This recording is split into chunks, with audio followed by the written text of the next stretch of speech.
Aeg on siis sealmaal, et hakkame pihta. Ma püüan selle 40 minutiga hakkama saada, kuigi see on selline teema, millest võiks tundide kaupa rääkida.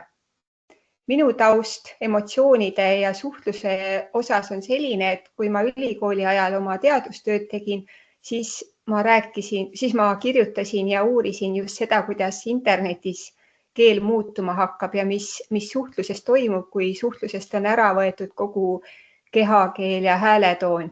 Nii et sellest on nüüd juba omajagu aega möödas, aga kõik see, mis oli tol ajal, on endiselt alles, et endiselt kirjalikus suhtluses läheb väga palju kaotsi ja sellest tuleb alatasa palju pahandust. Ja täna vaatamegi natukene, mida saaks selleks teha, et seda pahandust vähem tekiks või mida siis teha, kui kirjalikus suhtluses juba on asjad natukene üle pea kasvanud. Nii, miks kirjalikus suhtluses on nii lihtne mööda panna, ongi see, et kirjalikus suhtluses me näeme ainult sõnu ja me ei tea, mis tooniga need sõnad olid mõeldud ja mis näoilme sel ajal inimesel olla võis ja võib-olla žestid. Nii et väga lihtsasti me võime oma peas panna need sõnad hoopis teistsugusesse konteksti, et mõelda sinna juurde igasuguseid asju, mida seal võib-olla tegelikult ei olnud. Nii et täiesti tavalisest, lihtsast igapäevasest asjast võib meie peas antud hetkel tekkida mingisugune emotsionaalne sõnum. Kui võtta ükskõik mis lihtne lause, siis ilmselt, kes on teatritunnis käinud, on saanud selliseid harjutusi teha, kus ühte ja sama lauset saab lugeda paljudel eri viisidel. Näiteks, kas sa homme tuled või siis, kas sa homme tuled või kas sa homme tuled? Ja kui nüüd võtta sellised pikemad laused ja sellised olukorrad, kus võib-olla me ei tea kõiki asjaolusid, siis kui me loeme kellegi kirjutatud teksti oma peas, oma häälega, siis me võimegi seda lugeda hoopis teistsugusel viisil. Ja meie aju kipub ikka kõike omas kastmes võtma. Kui me oleme heas tujus ja saame mingisuguse sõnumi, siis me vaatame seda ise ka sellise helgema pilguga või võtame seda niimoodi kergemalt. Aga kui võib-olla meil endal on olnud keeruline päev, siis võivad sõnumis silma hakata sellised asjad, mida oleks võimalik tõlgendada näiteks niimoodi, et selle sõnumi saatja on olnud halvas tujus või võib-olla ta tahab meile midagi vihjata, meile midagi ette heita. Ja see, et meie aju kipub otsima negatiivset, ongi meil selline valdav, et kui me oleme neutraalses tujus, et ei ole parasjagu endast väljas aga ka heas tujus, siis pigem rohkem kipume me ikkagi otsima negatiivseid tõlgendusi, et see on meie aju kunagine ellujäämismehhanism kogu aeg ohte otsida. Ja ohud on läbi aja muutunud ja praeguses olukorras siis aju püüab neid ohtusid välja lugeda meid ümbritsevast suhtlusolukorrast. Siin juures ongi kõige olulisem seda endale meelde jätta, et see, kuidas me sõnu loeme, kirjalikke sõnu, kas siis e-kirja, kas siis kuskil WhatsAppis, Messengeris, Slackis, siis osa sellest, kuidas me sõnumist aru saame, tuleb meie enda peast, mitte sellest sõnumist või siis sellest inimesest, kes selle sõnumi on kirja pannud. Siin on teile üks näide. Nii, ma vaatan nüüd. Ma väga tahaksin teid ka korraks näha või kuulda, et kas keegi tahaks vastata, mis tundeid selline sõnum tekitaks. Kui te loeksite sellist sõnumit, saaksite selle näiteks Messengeris. Anni, sul ei vaheta slaide hetkel. Kas ei vaheta? Ei vaheta. Ütleb ühte ainult hetkel. Nüüd on. Aha, olgu, siis ma vist ei saa esitlust kasutada. Kas te seda slaidi nägite?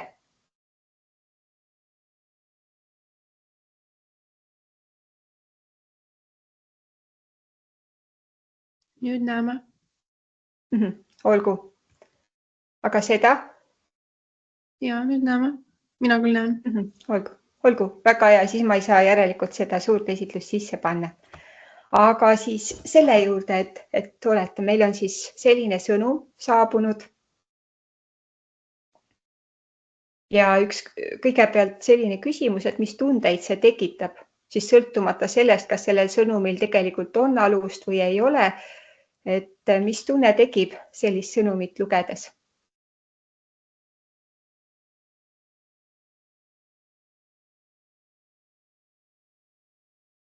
Kas see inimene, kes selle kirjutas, kas ta on rahulik?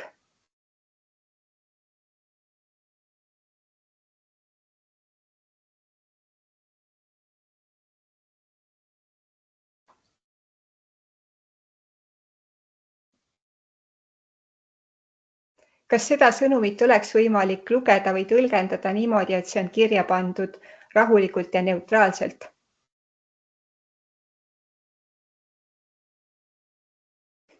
Pigem mitte. Pigem mitte. Ja kas see tekitab mingisugust emotsiooni, isegi kui see praegu on ainult suvaline näide, et mitte isiklik sõnum, mis on teile saadetud? Ikka tekitab. Ma maadlen suht iga päev sihukeste asjadega töö juures meeste seltskonnas. Nii, ja kuidas sellisele sõnumile võiks vastata?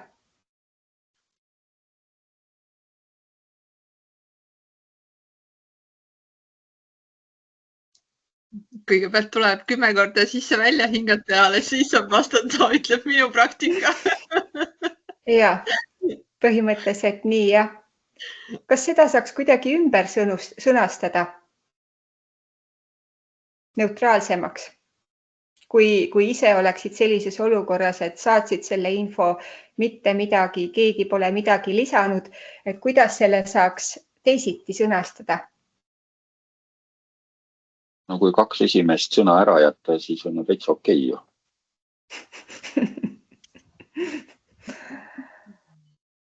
Ja, võib-olla sellise rahulikuma loomuga inimese jaoks, aga emotsionaalsema inimese jaoks ma arvan, et seal on ikkagi natukene, näiteks, mis teil seal toimub. Just, selle vist peaks igaks juhuks tagant ära kustutama sealt. Ja pole ikka veel, on ka selline emotsionaalne, et seda saaks näiteks niimoodi küsida, et tere, saatsin nädal tagasi teile ürituse info, et kuidas sellega läheb, et kas see läheb varsti kalendrisse üles või äkki, kas teil on äkki midagi veel puudu, et kas ma saan kuidagi aidata, et see rutem üles saaks. Näiteks. Sellise ümbersõnastamise juures on see hea, et esiteks võib-olla on seal olnud mingisugused ootamatud asjaolud, miks seda üritust ei ole kalendrisse pandud. Näiteks, ma ei tea, see, kes sellega tegeleb, on kogu perega mingi kõhuviirusega maas, nii et ta lihtsalt ei ole suutnud ühtegi seadet lahti teha.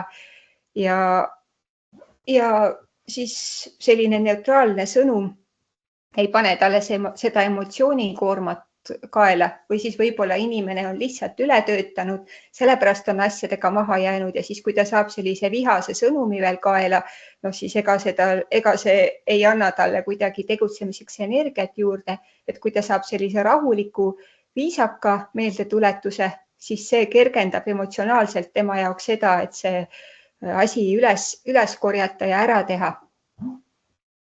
Ja vahel võib ka olla, et inimene ongi loll ja laisk ja lohakas ja seda tuleb ka ette, aga vähemalt enda poolt saab üritada ikkagi paremini teha.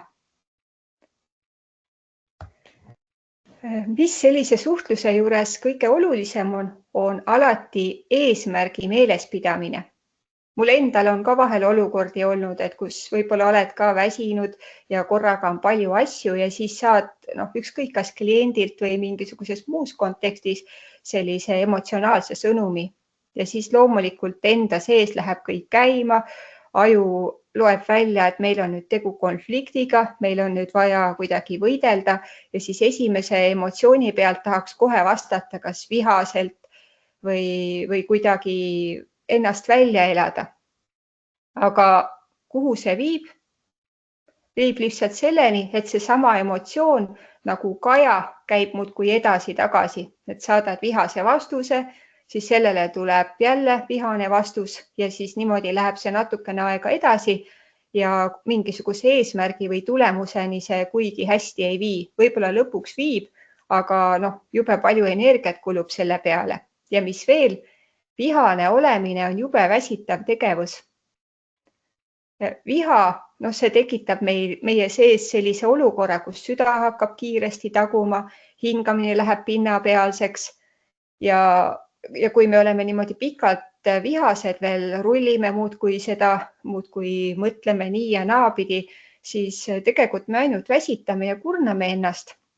Sest tõesti vihane olemine on jube väsitav, selline energiamahukas tegevus. See ei aita meid endid mitte kuidagi, me ei tee vihane olles häid otsuseid, võib-olla me elame seda viha veel välja ka teiste peale, ka muus suhtluses, mis meid ümbritseb, ma ei tea, kellel on kodus pereliikmed, et võib-olla neile kipud nähvama või mõnele sõbrale või mõnes muus tööolukorras, et see üldse ei tasu lasta sellistel halbadel sõnumitel või kirjadel endal vaipa alt ära tõmmata, sest sa lased ainult sellel omaenda päeva ära rikkuda. Sellepärast on väga oluline sellise kirja puhul tõmmata pidurit ja mõelda, mis on selles suhtlusolukorras minu eesmärk, mida mina tahaksin sellest saada. Ja see muudab seda vaatenurka, sest muidu, kui meil tuleb selline mingi paha emotsioon peale, siis aju tahab kohe hakata selle ümber keerlema. Aga kui nüüd enda käest küsida, et mis on minu eesmärk, siis see viib meie fookuse sellelt emotsioonilt eemale ja paneb seda asja teise pilguga vaatama. Ja kui sa hakkad mõtlema, et mida ma tahan saavutada, siis on palju lihtsam ka leida sellist vastust, mis viiks edasi siis seda eesmärki, mitte ei viiks edasi seda halba tunnet. Ja vahel võib ka tõesti ollagi nii, et me oleme kogu selle jama oma peas ise välja mõelnud, et tegelikult kirjas ei olnudki midagi, kirjutaja ei mõelnud midagi halba, aga võib-olla ta kirjutas kiirustades, võib-olla seal mingisugune sõnastus ei olnud väga hästi ja siis meie aju täidab lüngad, paneb sinna ise juurde mingisugust oma sousti ja võibki olla, et meil ei ole isegi põhjust üldse vihastada, et võib-olla see inimene üldse ei plaaninudki midagi pahast kirjutada. Nii et sellepärast see eesmärk aitab fookuse viia õigesse kohta. Ehk me ei hakka ennast välja elama, vaid hakkame leidma viise, kuidas jõuda kõige kiiremini soovitud kohta. Kui selline laine käib üle pea, isegi kui sa püüad eesmärgile mõelda, siis vahel kiri, mis tuleb või sõnum, mis tuleb, ongi vihaga kirjutatud ja meie emotsioonid kajavad sellele vastu. Siis sellisel juhul kõige halvem on kohe vastata, sest kohe vastates me vastame emotsiooni pealt, mitte mõistusega. See on kriisikommunikatsioonis ja üldse kriisidega tegelemises on see oluline info, et kui meil keha läheb tugeva emotsiooni võimusesse, ükskõik viha, hirm, paanika, siis keha aju sel ajal lülitab välja meie nii-öelda terve mõistuse. Pannakse kõik energia selle peale, et olla valmis võimalikuks ohuolukorra lahendamiseks. Sellest tuleb see südame kiire tagumine, sellest tuleb see selline kiire hingamine ja tuleb ka see, et natukene aega meil aju kipub reageerima instinktide pealt, mitte siis sellise ratsionaalse mõistuse pealt. Ja olenevalt inimesest ja olukorrast võtab see natukene aega, kuni see ratsionaalne osa ajust saab uuesti rooli enda kätte. See võib võtta võib-olla 5 minutit, aga vahel eriti hullus olukorras võib minna 20 minutit, pool tundi või siis, kui see hakkab peas rullima, siis võib terve päev ära kuluda. Sellepärast, kui sa tunned, et see ikkagi silme eest läks praegu mustaks ära, siis sa võid näiteks endaga kokku leppida, et sa vastad järgmisel päeval, et sa praegu üldse ei tee selles asjas mitte midagi ja kui oled ühe öö maganud, siis vaatad selge pilguga. Siis on variant see, et leiad midagi, mis aitab sul tasakaalu tagasi saada. Noh, igaüks teab, mis tema jaoks need tegevused on, et kas lähed, jooksed natuke, lähed, jalutad, mediteerid. Midagi, mis viiks su mõtted natukene eemale ja aitaks sul uuesti 2 jalaga maa peale saada. Sport on selles suhtes hea, et kui meil pulss läheb kõrgeks, kui me näiteks jookseme või jõusaalis või aeroobikatrennis möllame, siis sel ajal meil kogu keha peab tegelema sellega, et me selle tegevusega hakkama saaksime, ehk siis hingamine, pulss, kõik need asjad lähevad, tahame või ei taha, saavad meil tasakaalu, sest me ei saa lihtsalt korraga niimoodi hingeldada sellist närvilist pinnapealset hingeldamist ja siis samal ajal kangi tõsta. Nii et see sport aitab vägisi selle keha tasakaalu uuesti tagasi saada. Vastus tasub siis kirjutada, kui sa tunned, et oled maha rahunenud ja hakka tagasi tulema sellest oma eesmärgist, et mõtle, mida sina tahad saavutada, isegi kui suhtluspartner võib-olla vahel ongi keeruline inimene, et on ka juhtumeid, kus ei ole valesti mõistmine, vaid teine inimene ongi võib-olla selline, kellega on raskem suhelda, siis ikkagi sina hoia kinni oma eesmärgist ja kontrolli uuesti üle, mõtle, kas ma sain õigesti aru, kas ma võisin ise sinna juurde mõelda. Ja kui olukord on väga keeruline, et see on mingisugune suurem jama on tekkinud, siis ära lahenda seda edasi kirjalikult, vaid võimalusel katsu kokku saada näost näkku, et oleks suhtluses võimalik kasutada ka kehakeelt, näoilmeid, hääletooni ja niimoodi saab selle asja ehk kiiremini ära lahendada kui kirjalikult, sest kirjalikult, eriti kui mõlemad pooled on võib-olla juba natukene ärritatud, siis kirjalikult on palju lihtsam igast kirjast jälle midagi valet välja lugeda, valet hääletooni, valet tõlgendust, et võib-olla näost näkku saab sellise asja paremini ära klaarida, eriti kui ongi tekkinud mingi valesti mõistmine. Noh, proovime nüüd siis paari sellist näidet. See esimene näide. Kuidas saaks seda natukene siis rahulikumalt ja eesmärgistatumalt kirjutada? Noh, siin on aru saada, et eesmärk võiks siis olla selle eelarve kättesaamine.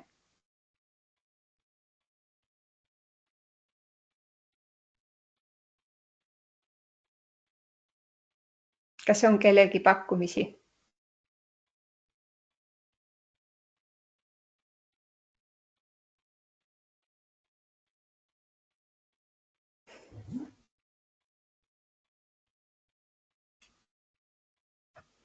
Kas julgeb keegi pakkuda?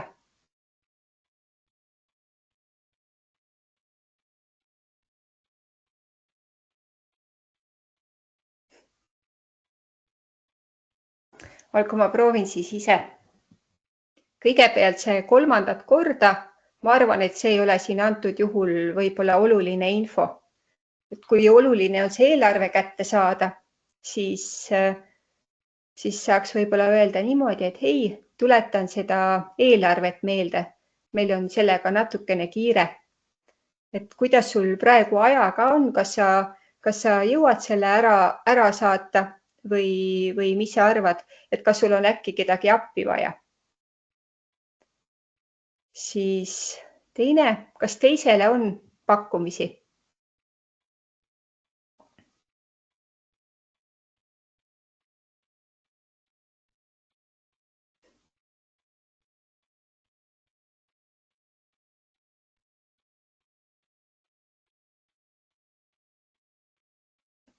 Ma ei tea, kas ma ei kuule või keegi ei räägi.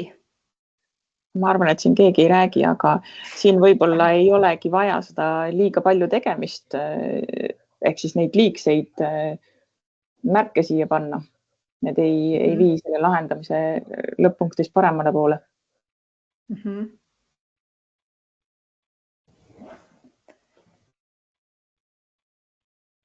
Mina ise võib-olla alustaks ka sellega, et nii-öelda enda tunnete väljendumisega, et nagu, et ma olen natuke, ma ei tea, kurb, et see on minu peale jäänud, et lihtsalt tuua võib-olla seda personaalsust juurde, et mitte nagu lennata vihased peale või peegeldada seda, mis see mulle tekitab.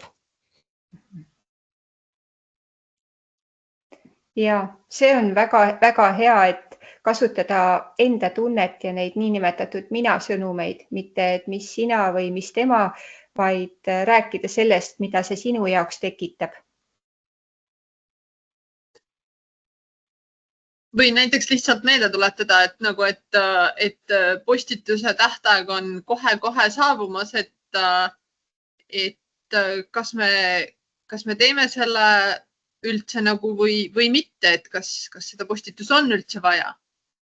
Ja.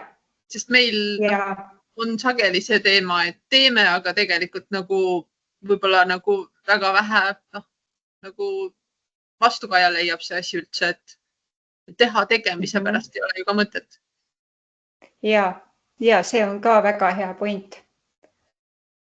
Ja eks siit sellest sõnumist paistab ka see välja, et võib-olla oleks üldse vaja terve tiimiga maha istuda ja natukene arutada, et kes mida teeb ja milliseid asju peaks tegema. Ja teistpidi sellest sõnumist võib ka lahti minna tiimis selline korralik 50 kirjumine. Jah. Sest eriti vabatahtlikus organisatsioonis tekib selliseid olukordi ikka, kus kõik teevad oma asju õhtul hilja pärast päevatööd, pärast võib-olla veel mingit kursuse läbimist, ma ei tea, söögi tegemist, lastega tegelemist ja siis juhtubki niimoodi, et päev kipub kogu aeg otsa saama ja siis teised on vihased või et mõnel tiimis on võib-olla rohkem vaba aega, et teha tiimi asju ja teisel on võib-olla ongi ainult töötunnid selle jaoks, et siis selliseid olukordi ikka tekib, kus midagi jääb kellegi taha seisma. Aga selleks, et tiim saaks koos edasi liikuda, peab väga rahulikult läbi mõtlema, kuidas neid kirju kirjutada. Kas teil endal on mõnda sellist olukorda olnud, sellist kirja, mis täiesti, mille peale läheb silmest mustaks? Minul on olnud töö osas, ma mainisin, et näiteks mõni klient kirjutab ja hakkab jaurama mingisuguse keele küsimus, et ma olen teinud tõlge on täiesti igatpidi korrektne ja siis kliendil on mingisugune, ma ei tea, väga imelik asi, näiteks tuleb, et kaubamärke ei tohi muuta või kaubamärke ei tohi käänata. Eesti keeles käänatakse kaubamärke, kaubamärgi järele läheb sidekriips ja siis sinna järele läheb käändelõpp, see on eesti keele reegel, aga siis klient saadab väga sellise niisugune alandava kirja, et kuidas kõik tõlge on täitsa vale ja mismoodi niimoodi saab ja siis loomulikult mul läheb kõigepealt natuke silme eest mustaks või kirjuks ja tahaks vastata, et mis asja ja panna selle eesti keele käsiraamatuga kohe üks hea pauk. Aga siis ma mõtlen rahulikult järele, võib-olla lähen teen väikse tiiru ja siis kirjutan ja väga rahulikult ja kenasti selgitan, et kuidas eesti keeles need asjad käivad ja et eesti keele reeglid, et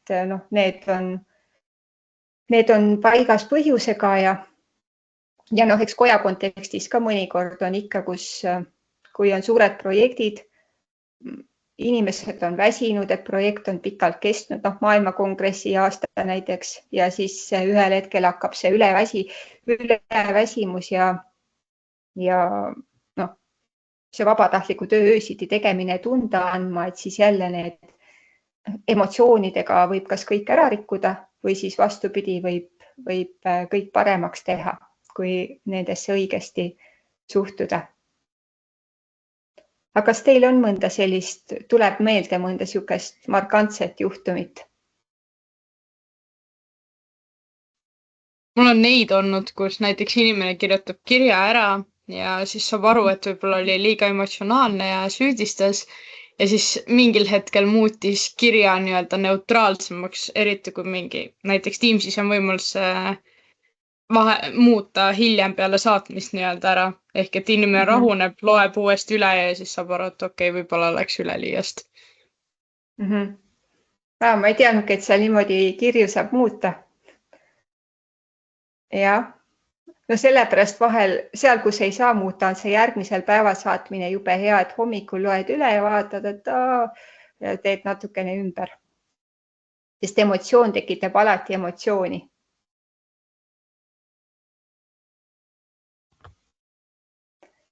No siis siin on väikene kontrollnimekiri emotsionaalsete sõnumite ja kirjade jaoks. Kõigepealt, kas sain ise kõigest õigesti aru?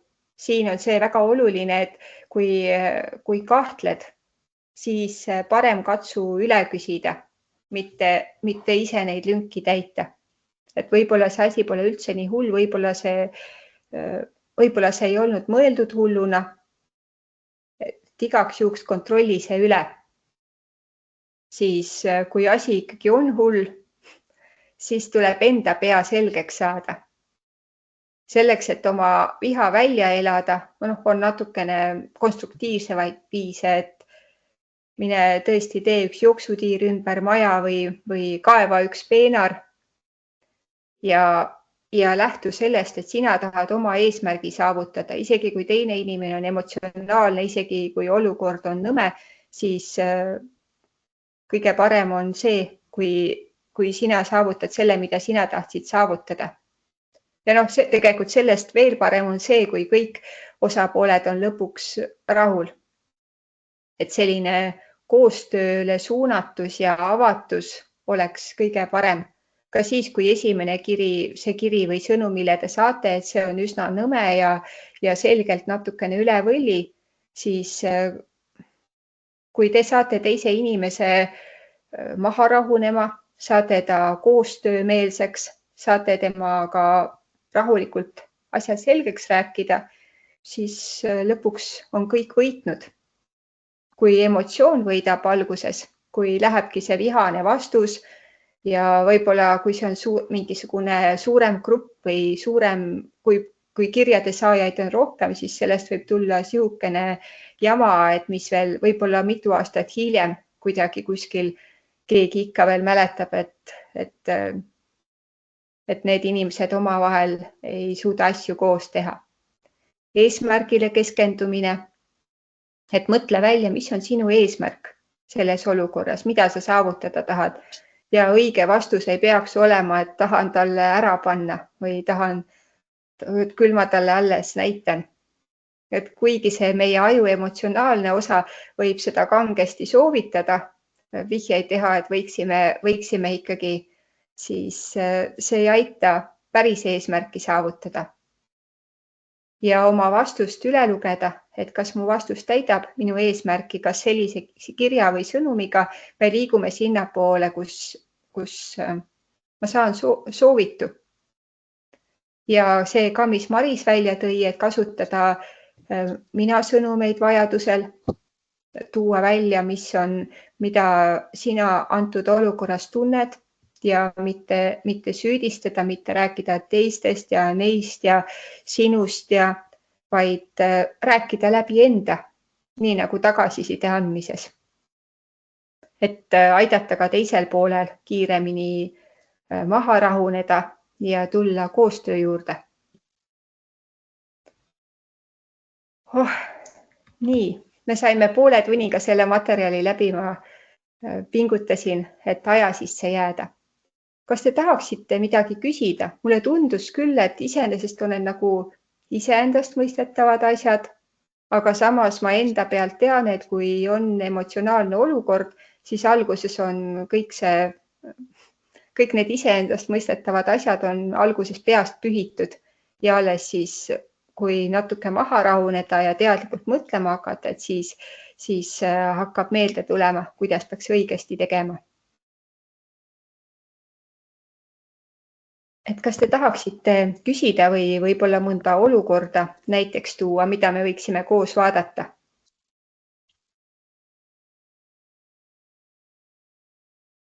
On mind kuulda? Ja, Tere, Uku olen. Võib-olla kohe ei Ja. ole, ma olen kohe autosse istumas. Ma ei tea, kas just konkreetset olukorda.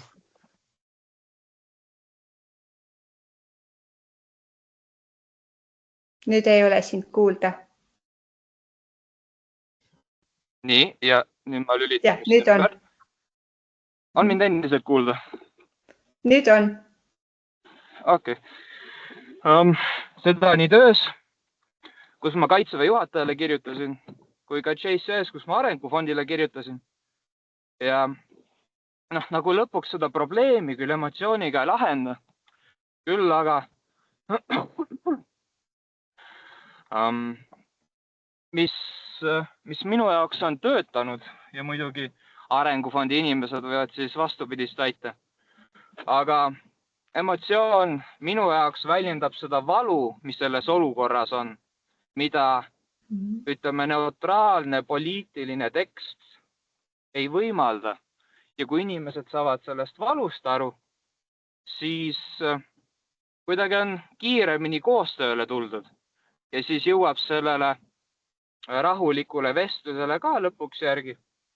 Aga jah, see on kuidagi midagi, mida ma avastasin nii töös kui ka JCI-s, et kui ma viisakalt kirjutan, siis inimesed kas lihtsalt ignoreerivad seda või lihtsalt ei pane tähele ülejäänud viisakate kirjade hulgas. Ja kui ma lisan selle teatud koguses emotsiooni, siis nemad vihastavad, nemad vastavad emotsionaalselt, aga mina saavutasin selle, et nad ärkasid ülesse.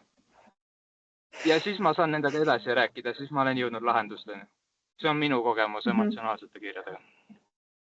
No see on selline olukord, mis kohe tekitab tahtmise katseid teha, et proovida erinevat viisil ja siis vaadata, et millised on need erinevad tulemused. No lihtsalt kommentaariks, et eks nende emotsioonidega ongi ju sageli niimoodi, et kas need on siukesed, ütleme, neutraalselt emotsionaalsed, viisakuse piiridesse jäävad emotsioonid või siis tuleb ikkagi täpselt siukest lärmamist ja valgust mitte väga kartvaid sõnu sinna nagu ohtralt vahele,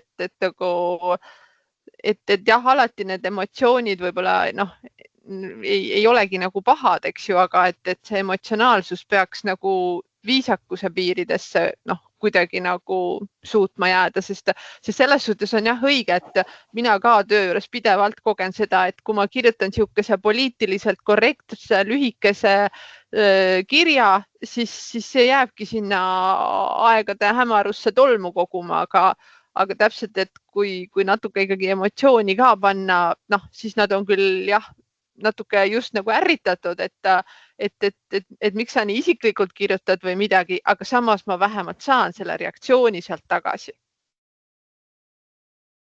Jah, eks see on selline üsna õrn piiri otsimine, et kuidas sa ütled näiteks mina sõnumiga välja, mida see olukord sinus praegu sind tundma pani, aga samas teed seda niimoodi, et teine ei peaks haiget saama. Just, täpselt. Ja, sest inimesed on empaatilised olevused, nad reageerivad, nad ei pea ise haiget saama, et teise valule reageerida või teise valu niimoodi õrnalt tunda. Ma arvan. Võiks ju olla. Mina näiteks tundsin eelmisel nädalal seda, kui tähtis on piduri tõmbamine endale. Sest et mina kui riigiametnik sain kodanikult sellise kirja, kus väga roppude sõnadega mainiti, kes ma olen, mis ma tegema pean ja kuhu minema pean. Ja mina riigiametnikuna tegelikult võiksin panna selle suure kella külge ja teha mingi menetlusi ja asju sellest. Aga mõeldeski nii-öelda siis selle järgmise päeva peale, samal päeval ma ei teinud midagi. Muidugi ma oma sõpradele siin elasin välja ja rääkisin, kuidas nii saab. Aga see oligi see minu emotsiooni nii-öelda väljaelamine. Aga sõpradele. Ja me järgmine päev kirjutasimegi talle väga korrektse seadusest tuleneva kirja ja ma usun, et me sellega panime inimesele rohkem nii-öelda ära, kui sellega, kui ma oleks talle emotsionaalse kirja vastu kirjutanud. Aga jah, need sellised kirjad võivad väga palju haiget teha, isegi täiesti võõrastelt inimestelt. Ja, kusjuures see on väga huvitav näide just selle koha pealt, et tihti, kui tegu ongi inimesega, kes tahabki haiget teha, et ta on ise mingil põhjusel frustreerunud, näiteks riigi peale vihane ja siis kirjutab kirja, kus ta siis kõik hinge pealt ära ütleb, siis kõige rohkem võibki teda see šokeerida, kui ta ei saa vastu emotsionaalset vastust, vaid saab sellise rahuliku vastuse ja see tõmbab temal ka hoo maha. Sest ta ei saa enam üksi, vaata hästi kakelda ei saa. Just. Ja aega ta rohkem ei vastanud ka seda. Jah, et võib-olla tal oligi vaja. Jah, et võib-olla tal oligi endal vaja teraapia mõttes välja kirjutada see viha enda seest ja sina lihtsalt olid, kahjuks sattusid see olema, kes selle enda kaela sai. Nii on paraku, jah. Jah, nii, nüüd ongi meil 19:39. Kui keegi tahab, siis on aega äkki viimaseks küsimuseks.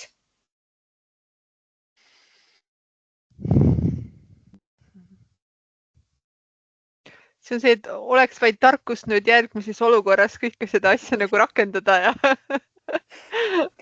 No, pea eesmärki meeles. Jah, et kui siit üks asi meelde jääks, siis oleks see, et hoia eesmärki meeles. Just. See aitab kõigele muule ka mõelda.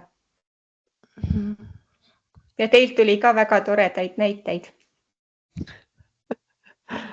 Laura on siin kirjutanud, Laura ei saa rääkida, aga näiteks on ta välja toonud, et kui on kiireloomuline asi, siis tuleb telefon võtta ja otse rääkida, kui kirjale mõistliku aja jooksul ei vastata ja sul on vastusega kiire.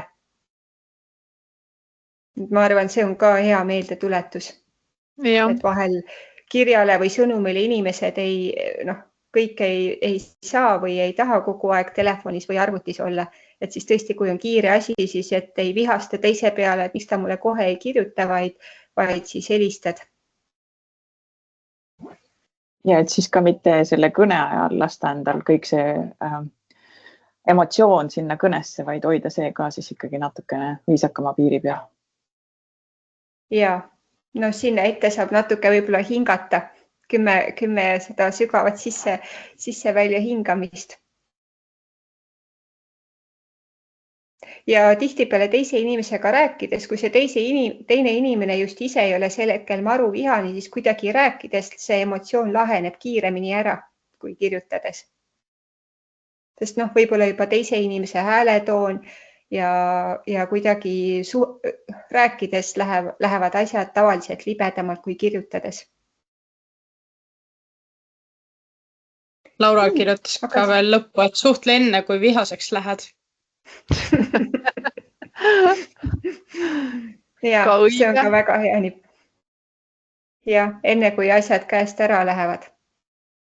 Ja see eeldamine ja teise inimese mõtete ettekujutamine, et see on kõige halvem asi, mida teha saab. Sest me kunagi ei tea, mis tegelikult teise inimese elus või peas toimub. Aga minu poolt on siis suur aitäh teile, et te leidsite aega ja kuulasite ja kaasa mõtlesite. Ja aitäh sulle, Anni, ja aitäh kõigile kuulajatele. Chatis on ka väike tagasiside küsitlus, et ootame kõigilt ka tagasisidet ja ootame juba järgmistele minikoolitustele ka.